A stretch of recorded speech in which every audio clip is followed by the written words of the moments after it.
Subscribe করুন আমাদের চ্যানেলটিকে এবং পাশের বেল আইকনটিকে প্রেস করুন নতুন নতুন ভিডিও সবার আগে দেখার জন্য।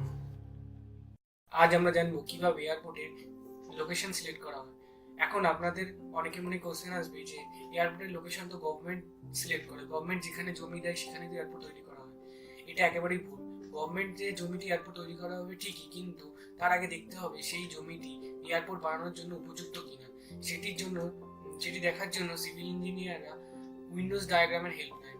এই উইন্ডোজ ডায়াগ্রামে দেখা হয় যে ওই এরিয়ার wind flow percentage according to FAA অনুযায়ী কিনা। যদি FAA অনুযায়ী হয় তাহলে সেখানে এয়ারপোর্ট তৈরি করা পসিবল।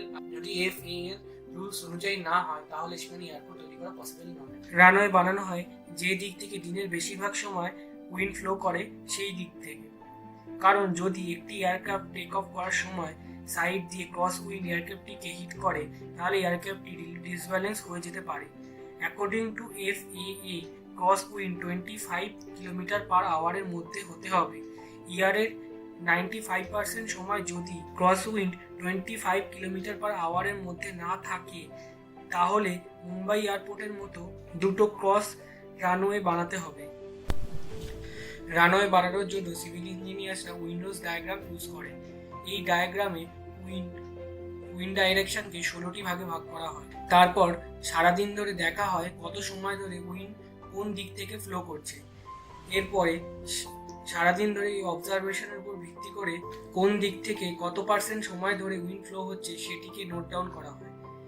এই নোট ডাউন করা ডাটার উপর বেস করে আমরা উইন্ডোজ ডায়াগ্রাম ড্র করি। এখন আমাদের কাছে একটি উইন্ডোজ ডায়াগ্রামের কোশ্চেন আছে, যেখানে আমরা দেখতে পাচ্ছি 16টি দিকে উইন্ড পার্সেন্টেজকে ডিভাইড করা হয়েছে। তার মধ্যে নর্থ, ইস্ট, সাউথ, ওয়েস্ট। আপনারা ছবি দেখলে বুঝতে পারবেন। এটি হচ্ছে নর্থ এবং ইস্টের মাঝখানে 4টি ভাগে ডিভাইড করা হয়েছে, NNE, NE, ENE।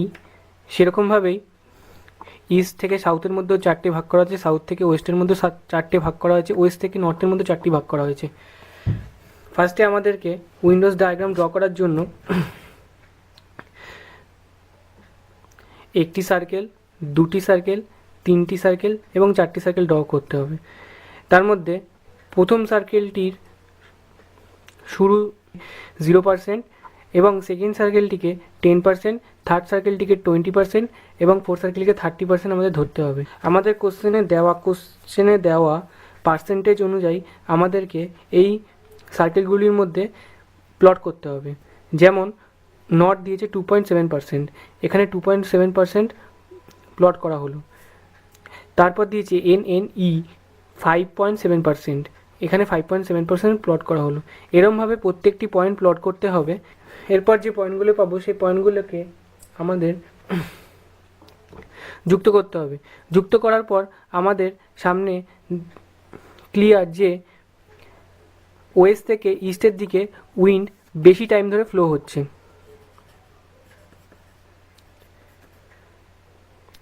তার মানে আমাদের রানওয়ে ওয়েস্ট থেকে ইস্টের দিকে তৈরি করা যেতে পারে, আবার ইস্ট থেকে ওয়েস্টের দিকেও রানওয়ে তৈরি করা যেতে পারে।